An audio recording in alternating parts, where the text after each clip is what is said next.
ఉదయకాల సంబంధు పరిశుద్ధ గ్రంథంలో దర్యావేషు మొదటి సంవత్సరమందు మికాయేలు స్థిరపడుటకు బలపరచుటకును నేను అతని యొద్ద నిలవబడితిని. దేవుడు దర్యావేషు యొక్క మొదటి సంవత్సరమున మికాయేలును స్థిరపరచడానికి బలపరచడానికి అతని యొద్దకు వచ్చి నిలబడతా వచ్చాడండి.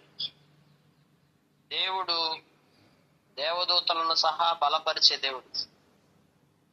మనుషులను ఎలాగ బలపరుస్తాడో అలాగనే దేవదూతలను కూడా బలపరుస్తూ వస్తాడు. దేవదూతలను ఎందు నిమిత్తం బలపరుస్తున్నాడు? ఇక్కడ అంటాడు మికాయేలును స్థిరపరచుటకును బలపరచుటకును. మన యొక్క ఆత్మీయ జీవితాన్ని స్థిరపరచాలనుకుంటున్నాడు, బలపరచాలనుకుంటున్నాడు దేవుడు.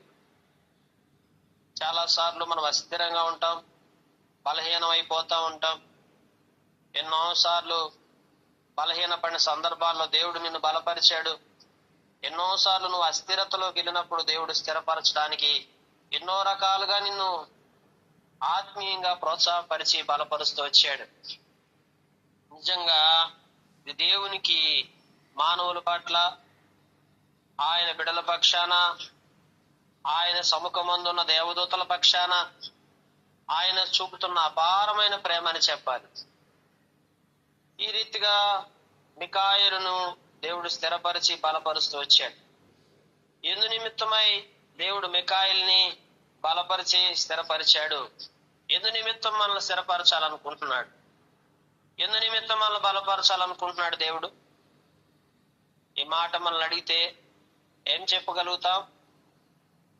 ఆలోచిస్తే ఎందు నిమిత్తమై దేవుడు మనల్ని బలపరచాలి, స్థిరపరచాలనుకుంటున్నాడంటే మన విరోధి నిమిత్తం, మన విరోధి అయిన అపవాదిని మనం జయించుట నిమిత్తమై దేవుడు మన స్థిరపరిచి బలపరచాలనుకుంటున్నాడు. ఇక్కడ సత్యమును మీకు తెలియజేయుచున్నాను. ఏమనగా ముగ్గురు రాజులు పారసీకప్పు మీద రాజ్యం చేసిన పిమ్మట అందరికంటే ఐశ్వర్యము కలిగినటువంటి రాజు ఒకడు వస్తున్నాడంట. తనకున్న సంపత్తు చేత బలవంతుడై అందరినీ కేకీలు రాజ్యం మీదకి విరోధముగా రేపుతాడు. కనుక ఈ పారసీకులు రాజులు, అప్పటికి ముగ్గురు రాజులు వచ్చిన్నారు. ఈ ముగ్గురు రాజులు అయిపోయినాక నాలుగో రాజు వస్తూ వచ్చాడు. ఈ నాలుగో రోజు ఎలాంటి వాడు? ఐశ్వర్యము గలవాడు, అందరికంటే అధిక ఐశ్వర్యము గలవాడు, అందరికంటే సంపత్తు చేత బలవంతుడైనటువంటి వాడు. కనుక అలాంటి బలవంతుడు, ఐశ్వర్యవంతుడు గ్రేకీలు రాజ్యమునకు విరోధముగా రేపుతూ వచ్చాడు. చూడండి, గ్రేకీల మీదకి విరోధముగా లేస్తూ వచ్చాడు. అయితే సూర్యుడకు ఒక రాజు పుట్టి మహావిశాలమైన రాజ్యమునే ఇష్టానుసారముగా జరిగిస్తూ వచ్చాడు. కనుక తన ఇష్టానుసారంగా పరిపాలన చేస్తాడు. దుష్టుడు ఎలా పనిచేస్తాడు? తన ఇష్టానుసారంగా మన జీవితం మీద పనిచేస్తూ ఉంటాడు. తన ఇష్టానుసారంగా మనల్ని బలహీనపరచాలని, తన ఇష్టానుసారంగా మనల్ని పడద్రోయాలని, తన ఇష్టానుసారంగా మనల్ని నిత్యత్వ నరకములో పడద్రోయాలని, ఎన్నో రీతులుగా తన ఇష్టానుసారం జరగాలని. అందుకే దేవుడు అంటాడు గలతీయులకు రాసిన పత్రికలో, శరీరం ఆత్మకు, ఆత్మ శరీరం ఒకదానికొకటి విరోధమైన ఆపేక్ష, విరోధమైన ఇష్టం. ఎందుకు ఇష్టం? ఈరోజు మనలో రెండు ఇష్టాలు ఉంటాయి. ఒకటి దేవుని ఇష్టం, రెండోది అపవాది ఇష్టం. ఏది నెరవేరుద్దాం? ఏ ఇష్టం నెరవేరిస్తే మనకు ఆశీర్వాదకరంగా ఉంటుంది? చాలా సార్లు దేవుని ఇష్టాన్ని నిర్లక్ష్యం చేస్తుంటాం. అపవాది యొక్క ఇష్టాన్ని మన ఇష్టముగా భావించుకుంటా ఉంటాం. ప్రియమైనటువంటి వారలారా, అది మన జీవితానికి ఎంత మాత్రం మంచిది కాదు. ఎందుకంటే దేవుని ఇష్టం నెరవేర్చేటువంటి వారు అపవాది యొక్క ఇష్టాలను సంపూర్ణంగా దూరపరచాలి. అందుకే ఇక్కడ వాక్యంలో మనం చూస్తుంటున్నప్పుడు రాజు అయినటువంటి అతని రాజ్యం శిథిలం అయిపోయి ఆకాశపు నలుదిక్కులా విగాపడును. అతని వంశపు వారికి గాని, అతని ప్రభుత్వం చేసిన ప్రకారం ప్రభుత్వం చేయవారికి గాని విభాగింపబడును. అతని ప్రభుత్వమే పెరిగివేయబడుతుంది. అతని వంశపు వారు దాన్ని కొందరు గాని అన్యులు పొందుతారంటండి. ఈ యొక్క రాజ్యం అంతా ఎవరు సొంతమవుతుంది? అన్యులు సొంతమవుతుంది. చాలాసార్లు మనం సంపాదించింది, మనం సమకూర్చుకున్నది, మనం పోగేసింది చివరికి అన్యులు పాలు చేస్తా ఉంటాం. ఏం ప్రయోజనం అండి? ఈరోజు అపవాది పోగేసుకుంటున్న ప్రతిదీ ఈ లోకం లోకం లోకం నాది నాది నాది అనుకుంటున్న ఈ లోకం అంతా ఒకానొక రోజు తన సొంతము కాదని అపవాదికి కూడా తెలుసు. కానీ దుష్టునికి తెలిసినప్పటికీ ఏమనుకుంటదంటే ఈ లోకమే శాశ్వతమని. అలాగే మనల్ని భ్రమపరుస్తుంది. మనల్ని కూడా ఆత్మీయంగా బలోపేతం కాకుండా, స్థిరపడకుండా, ఆత్మ సంబంధమైన స్థిరత్వాన్ని బలపరచడాన్ని అడ్డుకోవడానికి అడుగడుగున మన మనసును వేరే వాటి వైపు మరలు గొలుపుతుంది.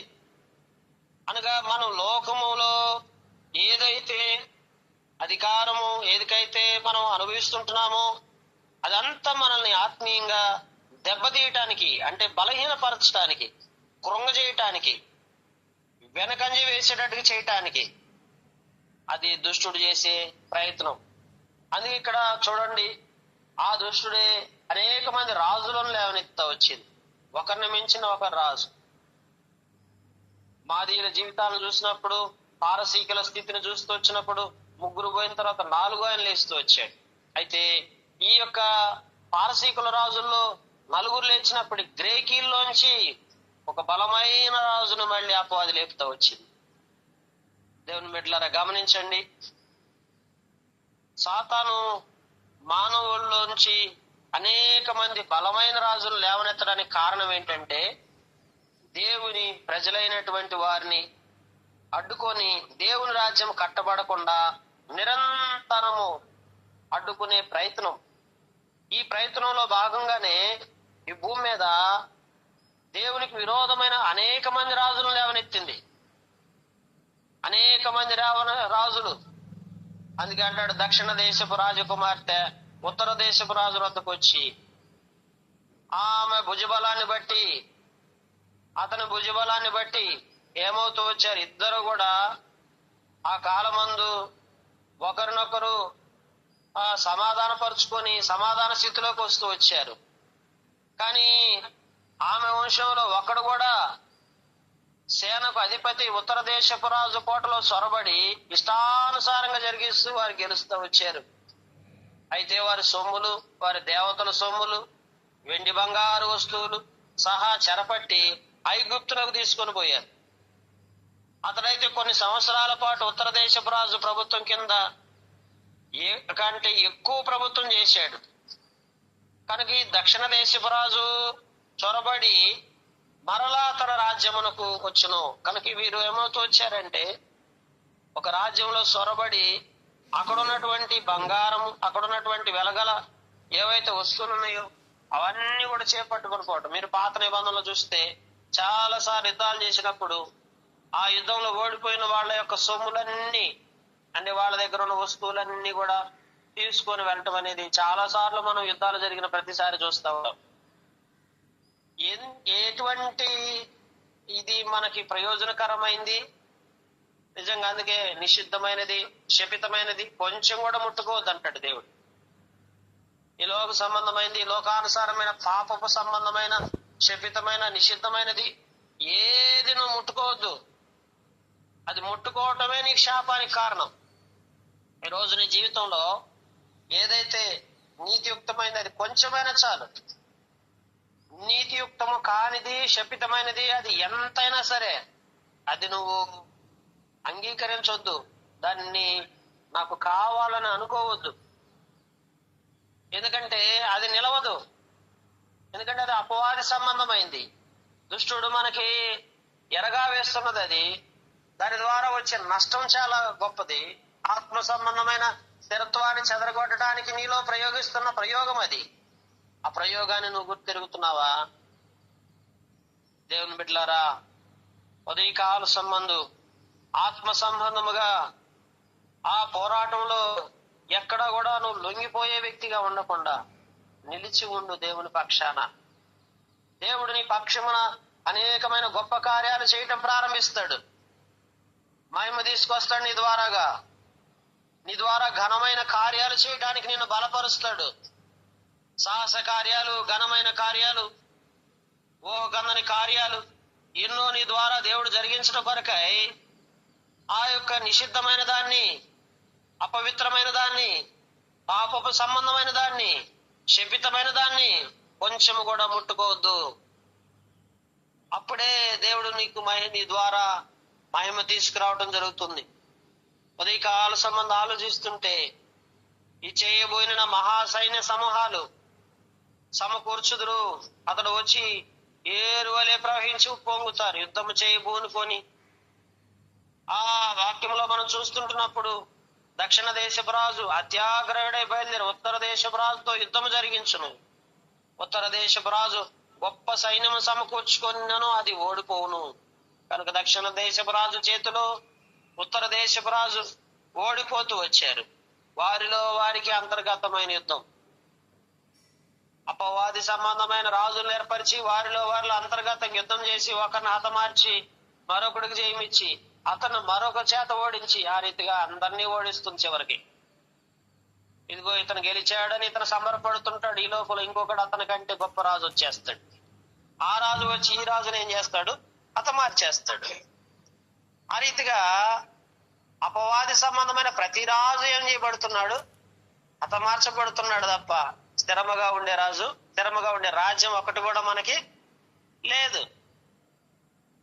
అంటే స్థిరముగా ఉండని ఈ అస్థిరమైనటువంటి రాజ్యాల్లో మనల్ని మనం ఒకరినొకరు కొట్టుకొని, ఒకరినొకరు పొడుచుకొని, ఒకరి మీద ఒకరు యుద్ధం చేసి, ఒకరిని ఓడిపోయి మరొకరు గెలిచి ఆ గెలుపు ద్వారా ఏదో సంతోషిస్తున్నట్టుగా చేస్తూ ఆ రీతిగా మనం ఎంత మోసపరుస్తుంది దుష్టుడు. అందుకే దేవుడు మికాయేలుని బలపరిచాడు, ధైర్యపరిచాడు. ఎందుకంటే మికాయేలు దేవదూతలు బలపరచకపోతే ఇలాంటి శత్రు సమూహాన్ని ఎదిరించడానికి మన శక్తి చాలదు. దేవుడు బలపరిస్తేనే మనం శత్రువుని సంపూర్ణంగా ఎదుర్కొంటాం. చూసారా, కొన్నిసార్లు మన కుటుంబ జీవితాల్లో దుష్టుడు ఒకరి ద్వారా పనిచేస్తున్నాడు అనుకుంటే ఇతర అనగానే ఇంకొకళ్ళు వేస్తుంటారు, ఇంకొకటి ఎవరో ఒకటి వస్తుంటారు, ఇంకొక సమస్య ఏదో ఒకటి వస్తుంది, ఇంకొక పరిస్థితి ఏదో కల్పిస్తా ఉంటది. ఇది పోయిందిలే అనుకుంటే ఇంకోటి వచ్చి పడతా ఉంటది. ఏమనిపిస్తుంది మనసుకి? ఎంత బాధ కలుగుతుందండి. దేవుడు చూస్తున్నారా? దేవుడు ప్రతిదీ నీ మీద రేపబడుతున్న ప్రతి సమస్యలో, ప్రతి పరిస్థితుల్లో, ఎదురవుతున్న ప్రతి విరోధిగా లేస్తున్న ప్రతి దానిలో ఆయన నీ పక్షాన ఉంటాడు. ఆయన నిన్ను గెలిపిస్తాడు. ఆయన నీకు తోడుగా ఉంటాడు. ఆయన నీ జీవితాన్ని ఆశీర్వాదకరంగా చేసుకుంటూ వస్తాడు. ఎంత గొప్ప దేవుడండి. ఈ కాల సంబంధం మనం ఆలోచిస్తున్నట్లయితే అధైర్యపడుతున్నావా? నిరాశ చెందుతున్నావా? యుద్ధంలో ఓడిపోతున్నానని భయపడుతున్నావా? ఎప్పుడు భయపడొద్దు, ఎప్పుడు నిరాశ చెందొద్దు. ఎందుకంటే యుద్ధము యెహోవాదే. నీ పక్షా నుండి ఆయన యుద్ధం చేస్తాడు. నీ పక్షాన నీకు సహకారిగా ఉంటాడు. నిన్ను బలపరుస్తాడు, నిన్ను ఆదరిస్తాడు, నిన్ను ధైర్యపరుస్తాడు, నిన్ను ప్రోత్సాహపరుస్తాడు. ఆయన నీకుండగా లోకములోనిది ఏది నీకు అక్కర్లేదు.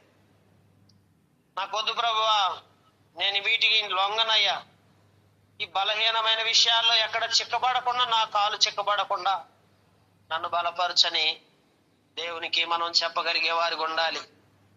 అప్పుడే మనం ఆత్మీయమైన ఆశీర్వాదాన్ని, దీవెనను, జయ జీవితాన్ని అనుభవించగలుగుతాం. ఓడిపోయి నిరాశలోకి వెళ్ళిపోయి ఉంటే దేవుడు ఒక మాట చెప్తున్నాడు, విను. ఇప్పటికైనా ఓడిపోయిన పరిస్థితిలో ఉంటే, ఎన్నోసార్లు ఓడిపోయిన పరిస్థితి ఉంటే ఆయన బలపరచడానికి నువ్వు అవకాశం ఇస్తావా? ఆయన స్థిరపరచడానికి ఆయన చేతుల్లోకి నిన్ను తెచ్చుకుంటావా? లేదా నీ సొంత ప్రయత్నాలు చేస్తూ అలానే బ్రతుకుతా వస్తావా? మానవ సంబంధమైన ప్రయత్నాల వల్ల ఏ ప్రయోజనం నీకు చేకూరదు. ఇప్పటికే ఎన్నోసార్లు చేసి దేవునికి అవకాశం ఇవ్వు. దేవుని చేతిలోకి నిన్ను తెచ్చుకో. అయ్యా, నా జీవితాన్ని నీ చేతిలో పెడుతున్నానయ్యా, నన్ను నువ్వు బలపరచు. అందుకే గొప్ప సైన్యము ఓడిపోయినందున దక్షిణ దేశపు రాజు మనసును అతిశయపడును. వేల కొలది సైనికులు హతము చేసిన అతనికి జయము కానీ ఎరదు. చూసారా, అతను అతిశయపడుతున్నాడు, కానీ తీరా చూస్తే అతనికి జయము కలుగదు. ఉత్తర దేశపు రాజు మొదటి సైన్యం కంటే ఇంకా గొప్ప సైన్యమును సమకూర్చుకొని మరలా వచ్చును. మరలా వస్తాడు. ఇప్పుడు ఓడిపోయిన రాజు ఏం చేయబోతున్నాడు? మరలా సైన్య సమూహాన్ని సమకూర్చుకొని, ఉత్తర దేశపు రాజు ప్రస్తుతం ఓడిపోయి ఉన్నాడు, కానీ మరలా సైన్య సమూహాన్ని సమకూర్చుకొని దక్షిణ దేశపు రాజు మీదకి రాబోతున్నాడు. దక్షిణ దేశపు రాజు ఏమనుకుంటున్నాడు? నేను గెలిచాను అనుకుంటున్నాడు. ఉత్తర దేశపు రాజు మరలా వస్తాడన్న విషయం దక్షిణ దేశపు రాజుకి తెలీదు. ఈ రీతిగా మనం చూస్తుంటున్నప్పుడు దుష్టుడు ఒకరికంటే మించి ఒకరు ఆ రీతిగా మరి సాతాను మనుషులలో నుంచే వాడుకుంటుంది. ఈ వాడుకుంటున్న ఈ స్థితిలో దేవుని బిడ్డలమైన మనం దేవుని కొరకై సజీవ సాక్షులుగా నిలిచి ఉండాల్సిన మనం జరుగుతున్న ఈ పోరాటంలో అంతము వరకు సహించిన వాడవైతే నీకు దేవుడు జయమిస్తాడు. ఓరిమి కలిగి ఉండు, సహించుకో, తొందరపడమాకు, అనాలోచనలోకి వెళ్ళమాకు, నిరాశ చెందమాకు. దేవునికి నీ జీవితాన్ని సంపూర్ణంగా అప్పగించుకో. అప్పుడు దేవుడు నీ జీవితంలో సమస్త విషయాల్లో నీ క్షేమాన్ని, ఆశీర్వాదాన్ని, దీవెనలు ఇవ్వటం ప్రారంభిస్తాడు. కనుక ఉదయకాల సంబంధు ఈ యొక్క వాక్య భాగాన్ని బట్టి మనం ఆ రీతిగా దేవుని కొరకై మహిమకరంగా జీవించడానికి మనల్ని మనం అర్పించుకొని దేవుని సన్నిధిలో మనం జీవించులాగా దేవుడి మాటలు దీవించి మన గ్రహింపులో తీసుకొచ్చి మనకు సహాయం చేసి మనల్ని బలపరచునుగాక.